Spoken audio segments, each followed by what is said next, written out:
Hey there, Sharon Horne-Ellstrom here. Welcome to day 189 of our BU 365-day challenge to do one thing every day that improves us in some way.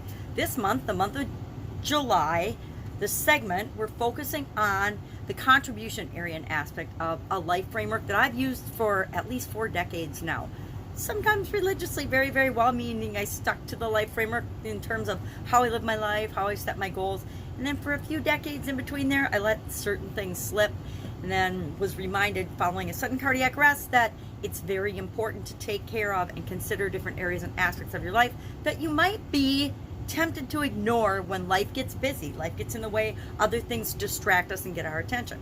I let my physical, my mental, and my emotional well-being just kind of tank, not realizing what an impact it had on every area and aspect of my life, and got that wake-up call in 2010 that said, you're dead, here's your choice, here's your alternative. You either change your ways massively or you're not going to be here in 3 to 6 years.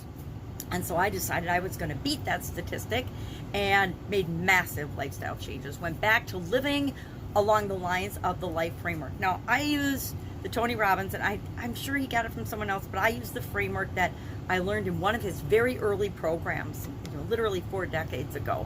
And it has 7 areas and aspects of our life: physical, mental, emotional, spiritual, financial, relationships, and contribution.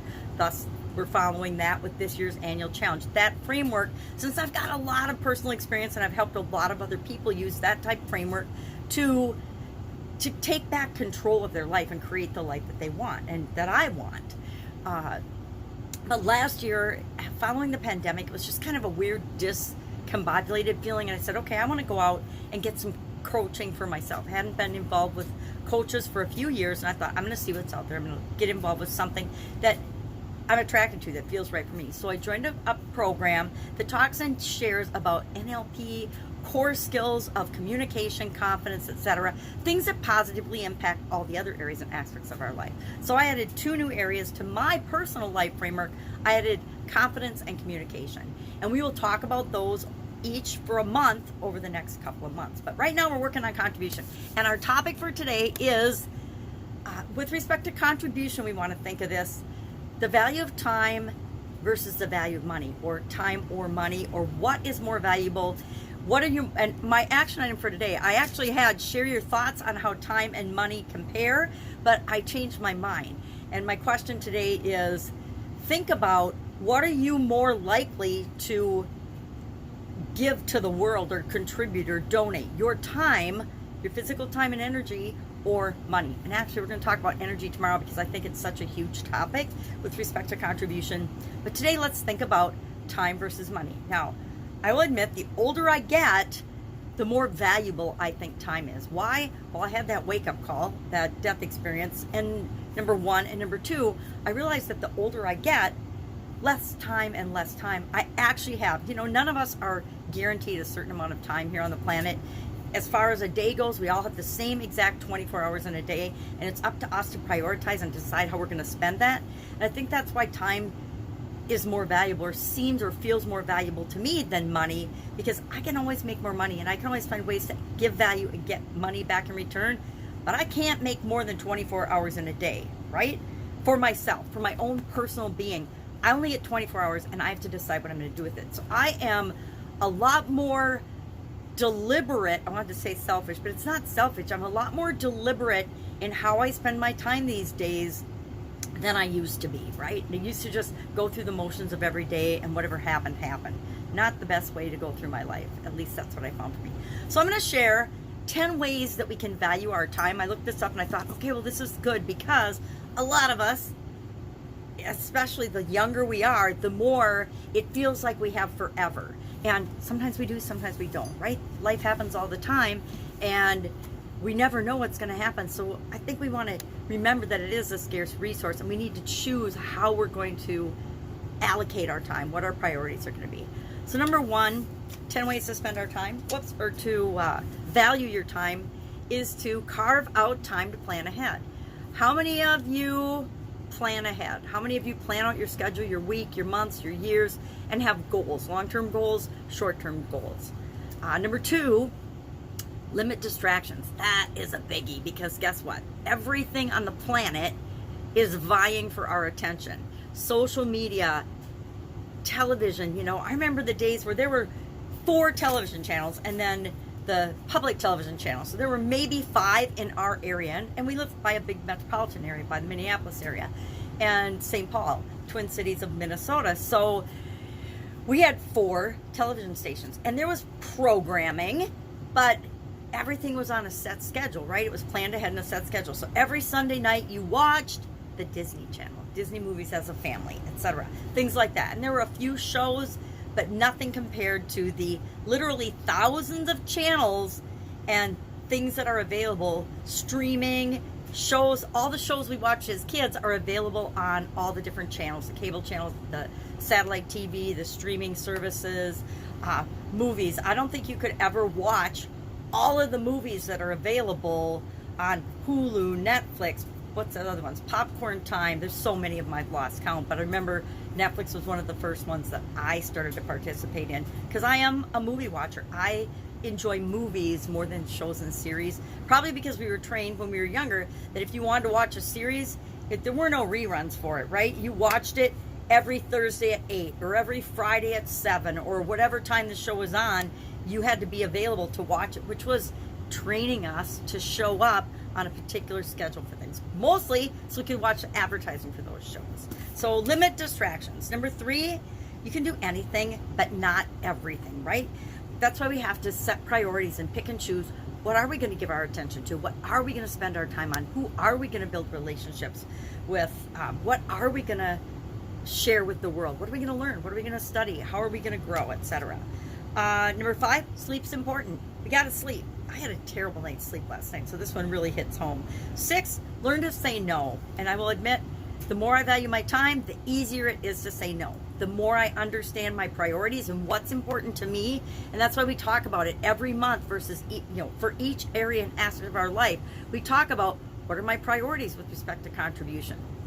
There are certain things that I'm never going to donate my time, energy, knowledge, wisdom, skills, or money to because I don't agree with how they're impacting the world. And there's other things that even though I don't have the time and energy, if someone asks me, I care so much about them and I value what they're doing and how they're showing up in the world that I will find a way to participate and contribute to that. But learn to say no to the things that are not for you. And how do you know? How does it make you feel? That's to me the simplest way to know if something is for you or not for you. And it doesn't mean it's not for your best friend or your family members, but something that's for them may totally not be right for you. And you can tell by the way you feel. If you feel negative or icky or worried or doubtful or fearful or uneasy about something, then it's not for you. So choose not to participate. Number 7, find ways to accomplish multiple goals simultaneously.